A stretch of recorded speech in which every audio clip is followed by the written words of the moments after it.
So I had a pretty decent reading month in April and a great reading month in May. So I wanted to talk all about those books and let you know if they're worth it or not.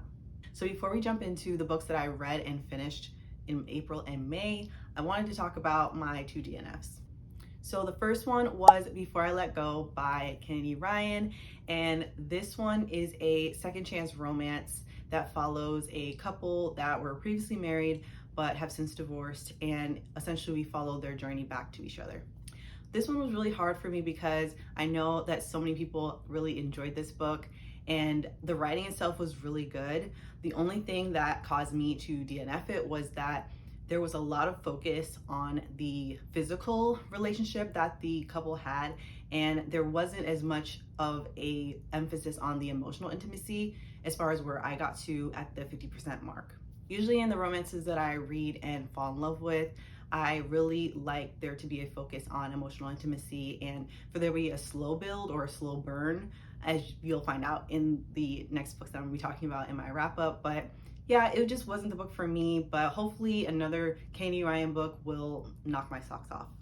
The second DNF that I had was Dust Child by Nguyen Phan Que Mai. And this was a historical fiction novel that was set in both the United States and also in Vietnam in various different perspectives.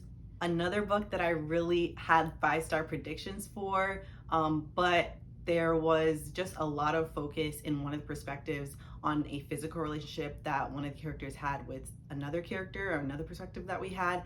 And again, there was just a lack of emotional intimacy, which I understand, but essentially it was very explicit and I was not anticipating that or nor wanting that in the book that I was reading. So I decided to put it down and not pick it back up.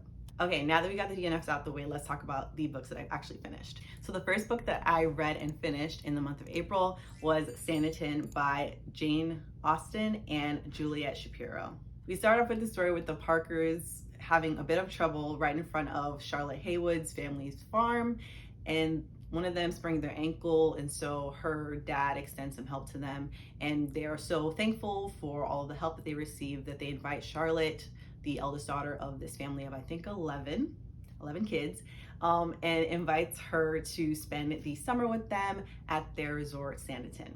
So I really enjoyed this book. It was, nice. I liked it. I watched the adaptation on PBS Masterpiece and I was curious if I was going to enjoy the source material as much as I enjoyed the adaptation. So there are plenty of things that I really enjoyed about this book. I liked the fact that it was short. I liked also that there was a cast of characters that were very interesting. There was a lot of comedic relief or comedic moments in it, which I wasn't anticipating and enjoyed. And there was a mysterious mystery subplot also in the story.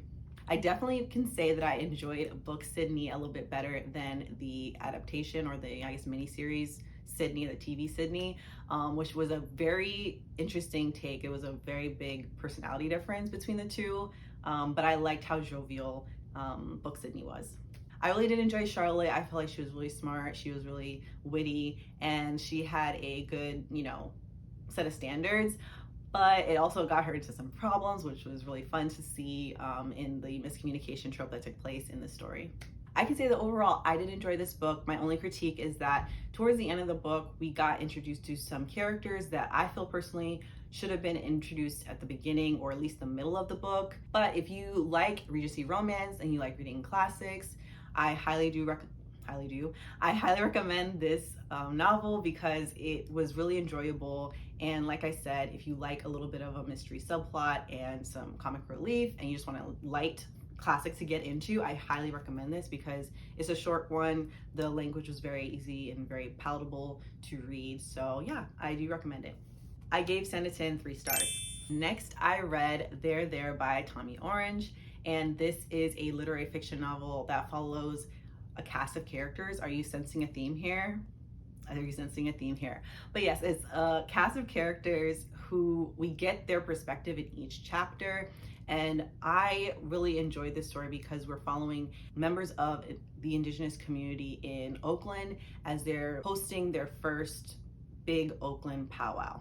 This story was so engaging, heart-wrenching, gripping, I was at the edge of my seat, definitely from the midpoint to the end. I loved how each chapter had a very distinct voice, and everybody's story was so interesting. There are people from various different walks of life in the indigenous community, and some perspective on what it means to be an urban Indian, which is the phrase that was used in here, and the music that's coming from the community, and all of those different things. So this was just so good. The ending, if you read this, the ending was so crazy. But I give this book 5 stars. The writing was so good, and it was just, I felt like I knew the characters. I felt like they were real and tangible. You know, that's like a hallmark of mine. I love reading books that just feel like the characters are someone that I could meet and talk to over coffee or something. But yeah, there were so many reveals that popped up that I wasn't anticipating. I do highly recommend this book if you like stories where the characters are very tangible, very real, compelling. I learned a lot about the indigenous community, specifically, I believe, the Cheyenne tribe that was represented in both Oakland as well as, I believe, in Minnesota. I think so. And yeah, I really enjoyed the story. This was definitely a book that I was intimidated by because so many people love it, and I didn't know how I was going to feel about it, but I gave it 5 stars, and I'm looking forward to reading Wandering Stars later on this year. The next book that I read in the month of April was The Journey by Billy Graham, How to Live by Faith in an Uncertain World, and this is a nonfiction book.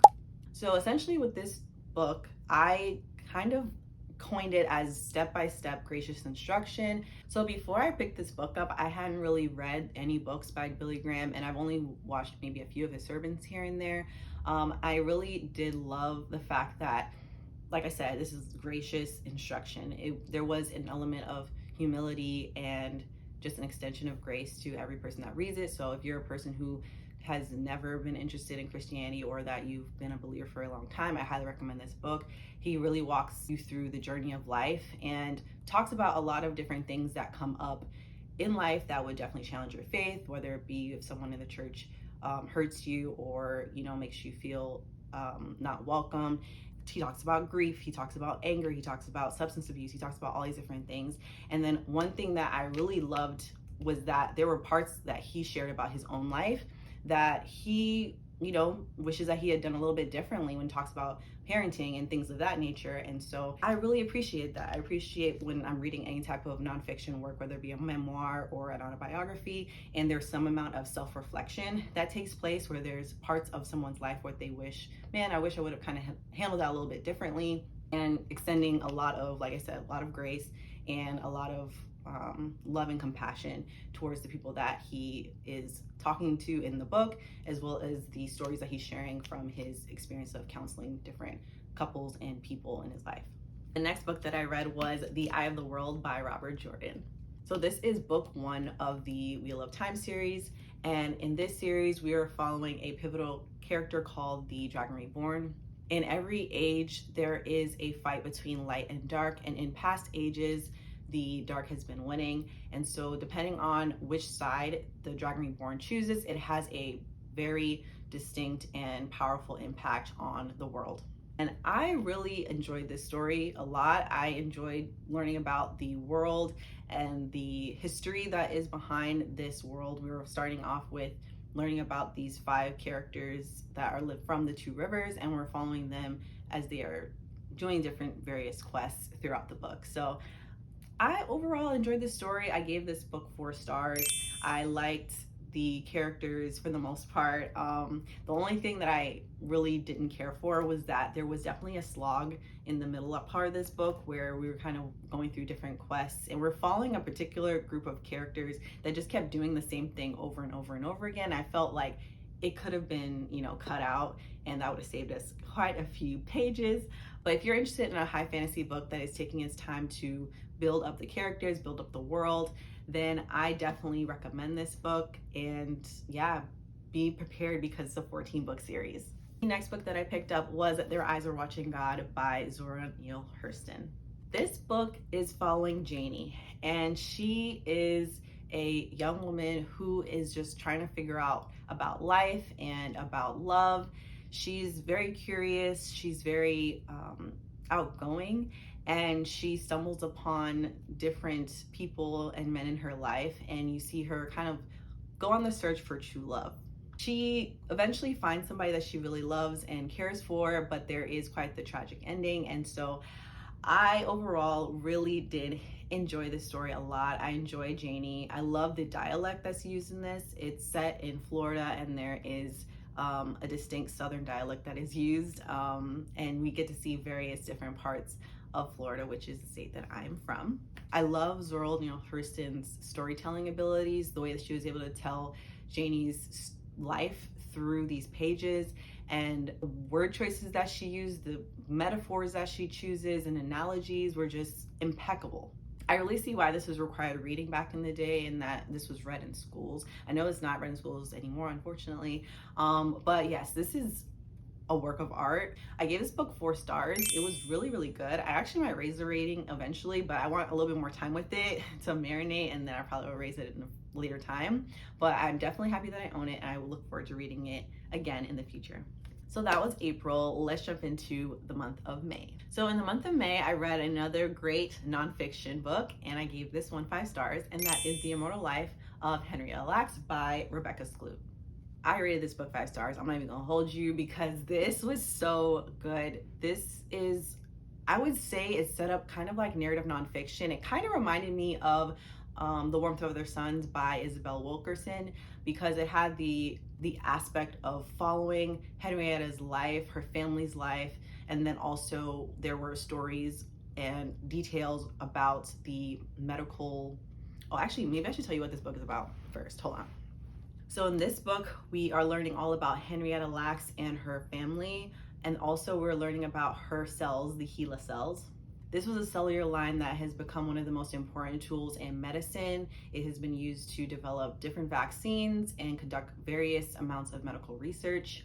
Yeah, the front of it says, doctors took her cells without asking. Those cells never died. They launched a medical revolution and a multi-million-dollar industry. More than 20 years later, her children found out their lives will never be the same. So this story was just so gripping. It was so, oh gosh, so impactful. Like I said, this is kind of written in a narrative nonfiction frame. And so we're following Henrietta's life, and we're seeing how her life was just transformed tragically because of the cervical cancer that she was suffering from, and what was the aftermath of what happened to her family after she passed on. Yeah, I really enjoyed the way the story was told. I enjoyed learning all that I did about the medical industry, and I do highly recommend this if you are interested at all in the medical industry, about medical research, as well as just a story about a family. That is really the heart and the crux of this book, and yes, I highly recommend it. If you haven't read it, you need to pick it up. The next book that I read was An Inconvenient Cop by Edwin Raymond. This was a memoir following Edwin as he was progressing through his time in the New York Police Department, as well as his upbringing growing up in Flatbush in Brooklyn. I really appreciated how Edwin was able to share his experience growing up as a Haitian man in Brooklyn, New York, and then also coming up through the police force. He was able to give a lot of detail about how he was able to go throughout the ranks, how policing works, and also his experience being a young cop, coming out of police academy and then going into the force, the various positions that he held. And he actually is the highest ranking whistleblower of the New York Police Department's history. Oh, this story was so hard to read at some points because it was really hard and painful to hear about what he went through, not just on the police force, but also what he went through in his personal life, how the challenges that he experienced being this cop that was actually trying to police differently. He really was leaning into being a cop that focused on community policing and serving the community and encouraging kids to, stay out of trouble. But there was a lot of talk about other aspects of the police department that just kind of push that aside. So there was talks about quotas, there was talks about stop and frisk or stop, question, and frisk. And I just really enjoyed hearing his point of view, his story, and how there is systemic issues that are within the police department and policing in general that need to be addressed. And he was trying to do so while he was in the police department, to be a voice, to speak up for those that couldn't speak up for themselves. I've really become a big fan of memoirs lately, and so I'm really happy that I was able to read this one. And if you haven't read it, I do highly recommend it. The next book that I read was The Great Hunt by Robert Jordan, which is book 2 in the Wheel of Time series. This is a sequel, so I can't really get into much detail with it, but I will say that I did enjoy this much better than the first one. I feel like this book had better pacing. I like learning more about the history of this world via different characters. So we weren't fully focusing on Rand, who's one of the main characters in the story, but we got to learn from Moraine and Nynaeve and all these other characters. I rated this book a 4.5 star because of how much I really loved it. There were some slow parts, and there was, I don't know, I think there's just something about Robert Jordan's like interpersonal relationships that he has, where if someone's like loving somebody or there's some type of romantic relationship, I don't know if he handles them quite well. They're not quite as realistic in the way that they interact, but other than that, I really did enjoy the story, and I'm looking forward to going on to book 3, The Dragon Reborn. Oh yeah, special shout out to Sylvia from Library Unbounded for doing this buddy read with me. After I read The Great Hunt, I was kind of in my historical romance bag, so I decided to pick up Anna Maria and the Fox by Liana de la Rosa. This is a historical romance novel that is set during Victorian England, and we are following Anna Maria and Gideon Fox. I loved this book so much because we're following Gideon, who is a Black politician whose grandmother was a slave, and you see that he is constantly just trying to prove himself, to show himself as, you know, excellent and brilliant and capable, as well as fighting against the African slave trade that's taking place in the world. Both of these characters just showed so much respect and love for each other way before anything goes down physically. There is a steady build up and a lot of angst, and it is definitely considered a slow burn.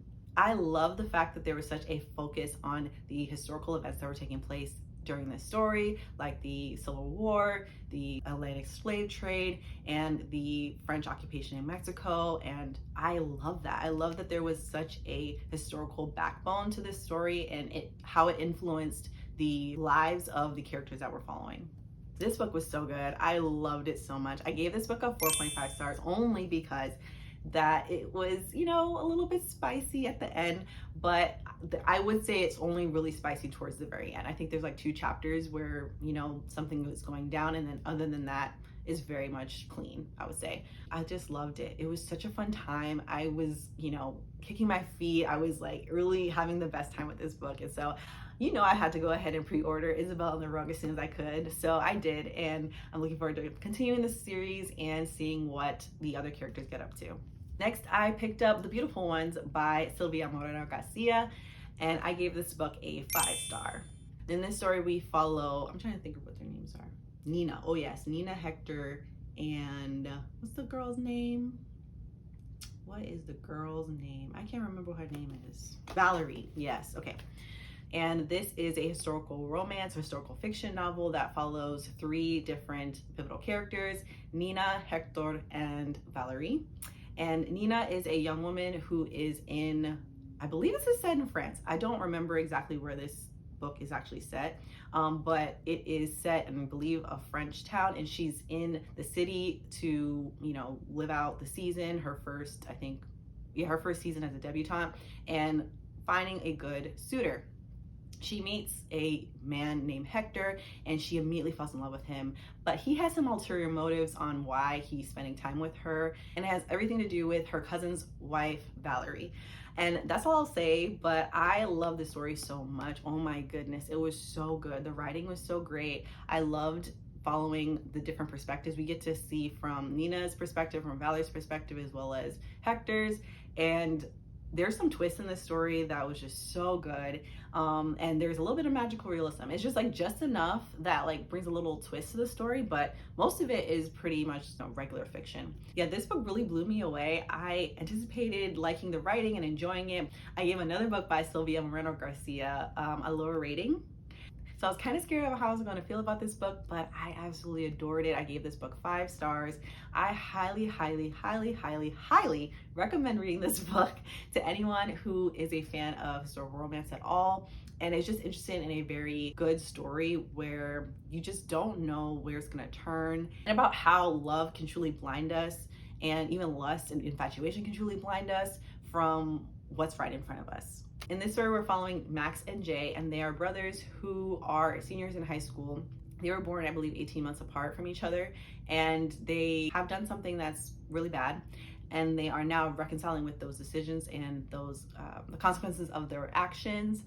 And we're following the story, this novel in verse, as they are working through those decisions that they have to make. They have a father that is abusive, and they are trying to navigate and figure out what is best for their family in the midst of all their personal things that are going on internally.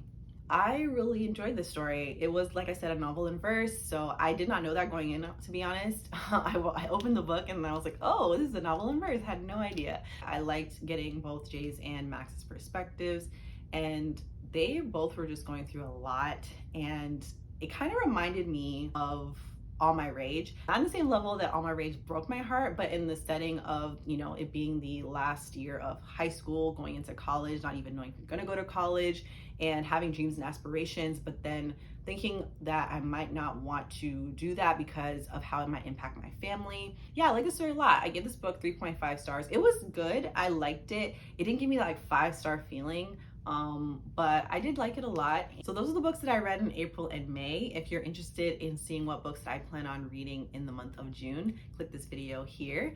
And please take care, and I'll talk to you in the next one. Bye-bye.